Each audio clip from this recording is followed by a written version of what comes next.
इस मूवी का नाम है इंडिपेंडेंस डे 1996। तो कहानी शुरू चांद को दिखाते हुए होती है। वहाँ पर हम एक पत्थर को देखते हैं जो उन लोगों ने लगाया था जो चांद पर सबसे पहले आए थे। उस पत्थर पर ये लिखा था कि हम पहले इंसान हैं जिन्होंने चांद पर पहला कदम रखा। तभी हम उस पत्थर पर एक साया देखते हैं जो एक बहुत बड़ी एलियन शिप का था। वो तेजी से जमीन की तरफ बढ़ रहा था। इसके बाद जमीन पर हमें एक हेड ऑफिस दिखाया जाता है जो आसमान से आने वाले दूसरे सिग्नल्स के बारे में खोज करते हैं। उन्हें बहुत ही बड़ा सिग्नल मिल रहा था। वहाँ पर जो लड़का था वो जल्दी से अपने सीनियर को कॉल करता है। उन सबको ऐसा लग रहा था कि ये सिग्नल्स किसी शिप के हैं जो दूसरे शहर ने भेजा होगा, पर रडार में इन्हें कोई शिप नजर नहीं आता। जल्दी पता चल गया था कि ये सिग्नल्स कहीं और से नहीं बल्कि आसमान पर चांद से आ रहे हैं। अब ये जल्दी से आर्मी वालों को भी इस बात की खबर देते हैं। वो उन्हें बताते हैं कि जो भी चीज है बहुत बड़ी है, इसका साइज चांद के चौथाई हिस्से जितना है। आर्मी वाले कहते हैं क्या पता ये कोई नॉर्मल सा स्पेसशिप हो। वो कहते हैं नहीं, ये स्पेसशिप बार बार रुक रही है। अब ये बात सुनकर सबके सब डर गए थे। व्हाइट हाउस में प्रेसिडेंट भी इस बात से बहुत परेशान थे। उन्हें भी समझ नहीं आ रहा था कि आखिर ये चीज हो क्या सकती है। आर्मी वाले प्रेसिडेंट को बताते हैं ये चीज एक जगह पर रुक गई है और अलग अलग 36 टुकड़ों में फैलती जा रही है। हो सकता है कि ये 25 मिनट के अंदर हमारी जमीन पर भी आ जाए।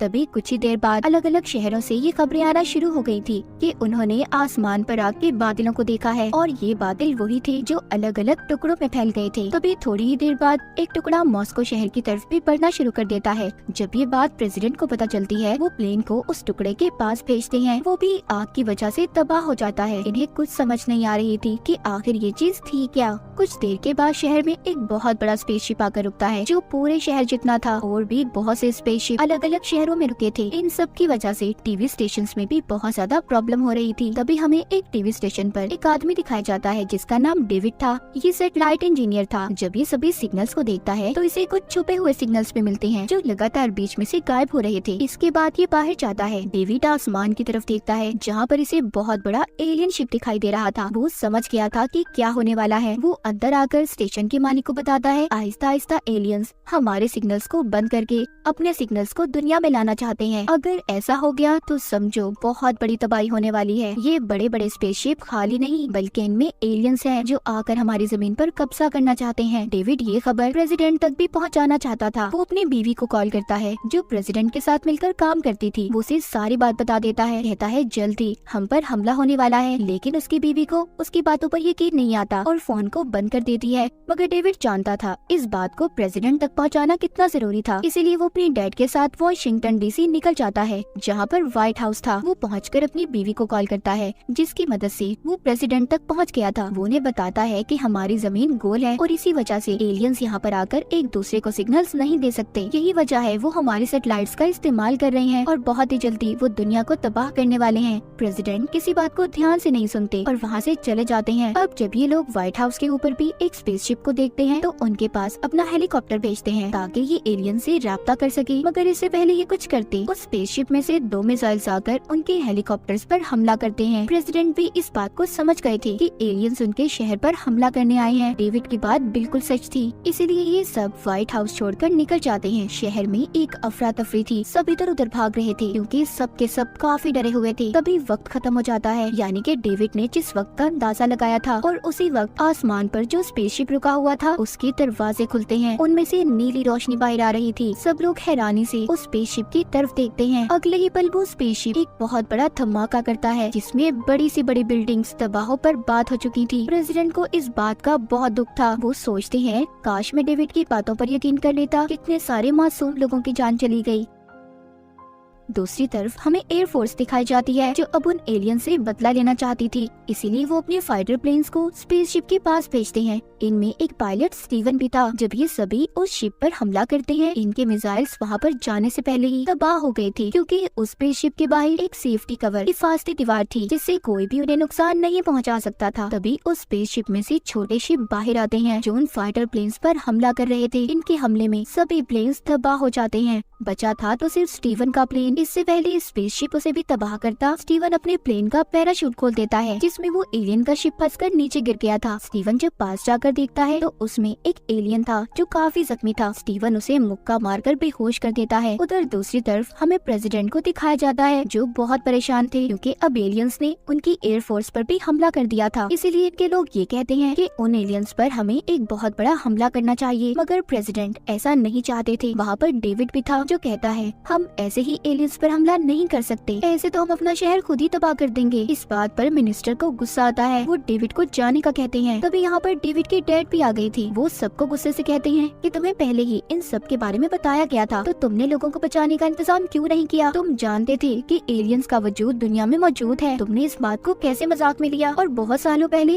एक एलियन शिप क्रैश हुआ था जिसके अंदर एलियंस भी थे जिनको तुमने एरिया 51 के अंदर रखा है। ये बातें सुनकर प्रेसिडेंट कहते हैं कुछ नहीं है ऐसा, कोई एरिया 51 नहीं है। ये सब बातें सुनकर मिनिस्टर कहते हैं ये बात सच है, ये बिल्कुल सच बोल रहे हैं। ये सब बातें सुनकर प्रेसिडेंट भी हैरान हो गए थे क्योंकि इस बारे में वो कुछ नहीं जानते थे। इस एरिया को सिर्फ आर्मी ही कंट्रोल किया करती थी। ये सब के सब अब एरिया 51 में जाते हैं जहाँ पर जमीन के नीचे एक बहुत बड़ा लैब बनाया गया था। वहाँ पर उसी एलियन शिप को रखा गया था जो बहुत सालों पहले तबाह हुआ था। यहाँ पर लैब में प्रेसिडेंट एक साइंटिस्ट से मिलते हैं। वो बताता है हम कब से इस स्पेसशिप को ठीक करने की कोशिश कर रहे हैं मगर हम इसे ठीक नहीं कर पाए। हालांकि हम इसके बारे में बहुत कुछ जान चुके हैं, लेकिन जब से वो दूसरे स्पेसशिप हमारी जमीन पर आए हैं ये खुद ही एक्टिवेट होना शुरू हो गया है। यहाँ पर साइंटिस्ट इन्हें मरे हुए एलियंस भी दिखाता है जो इन्हें इसी स्पेसशिप से मिले थे। साइंटिस्ट बताता है वो हमारी तरह देख और सुन तो सकते हैं पर बस बोल नहीं सकते। प्रेसिडेंट कहते हैं जो भी है तुम्हें जल्दी पता करना होगा कि एलियंस का आखिर मिशन क्या है।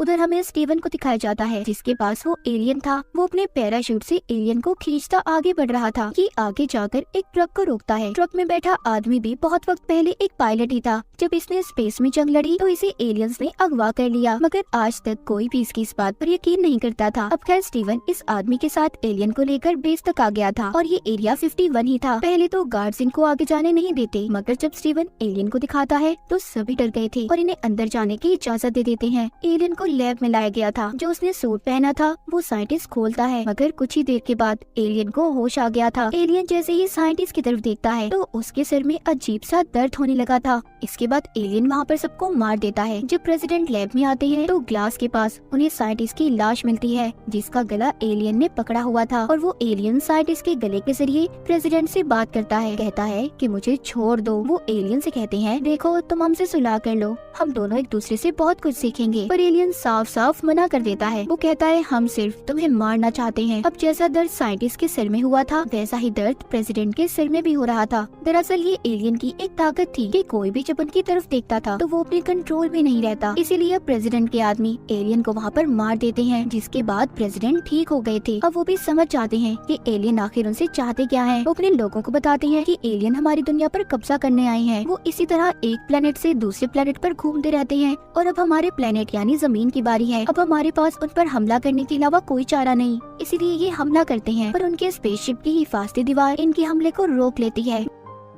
दूसरी तरफ स्टीवन अपने प्लेन को लेकर शहर की तरफ जाता है ताकि वो वहाँ पर जाकर लोगों को बचा सके। वो अपनी बीवी और बाकी सब जख्मी लोगों को बचा लेता है जिनमें प्रेसिडेंट की बीवी भी थी, मगर वो बच नहीं पाती, उसकी मौत हो गई थी। प्रेसिडेंट को इस बात का बहुत दुख होता है, वो पूरी तरह से टूट चुके थे। उधर डेविड भी शराब के नशे में बहुत गुस्से में था। उसे गुस्सा आ रहा था कि वो लोगों को बचाने के लिए कुछ नहीं कर पा रहा। यहाँ पर डेविड के डैड आते हैं और कहते हैं ये क्या कर रहे हो, ऐसे तो तुम बीमार हो जाओगे, तुम्हें सर्दी लग जाएगी। तभी ये बात सुनकर डेविड के दिमाग में आइडिया आता है। वो जल्दी से उसी लैब में जाता है जहाँ पर स्पेसशिप को रखा हुआ था। वो उस पर एक कैन रखकर ऑफिसर को कहता है कि इस पर गोली चलाओ। वो गोली चलाते हैं तो साथ ही उस स्पेसशिप के इर्द गिर्द एक हिफाजती दीवार बन गई थी। इसके बाद डेविड कंप्यूटर पर कुछ करता है और कहता है फिर से गोली चलाओ। इस बार गोली कैन को लगती है। सब बहुत खुश थे कि हिफाजती दीवार खत्म हो गई। वो डेविड से पूछते हैं कि तुमने इस हिफाजती दीवार को कैसे खत्म किया। वो कहता है कि मैंने उस स्पेसशिप के अंदर एक वायरस को इंस्टॉल किया जिससे उसकी ढाल कमजोर हो गई। डेविड कहता है हम उनकी स्पेसशिप में भी ऐसा ही करेंगे, वायरस को डाल देंगे जिससे उनकी हर स्पेसशिप की हिफाजती दीवार कमजोर हो जाएगी और यहाँ पर हम आसानी से उन पर हमला कर पाएंगे। सब पूछते हैं कि हम उनकी स्पेसशिप तक आखिर पहुंचेंगे कैसे। डेविड कहता है इसी स्पेसशिप से हम उनके बड़े स्पेसशिप में दाखिल होंगे और वहाँ पर जाकर इस वायरस को इंस्टॉल कर देंगे जो 1 मिनट के बाद काम करेगा और तभी हम 1 मिनट के अंदर अंदर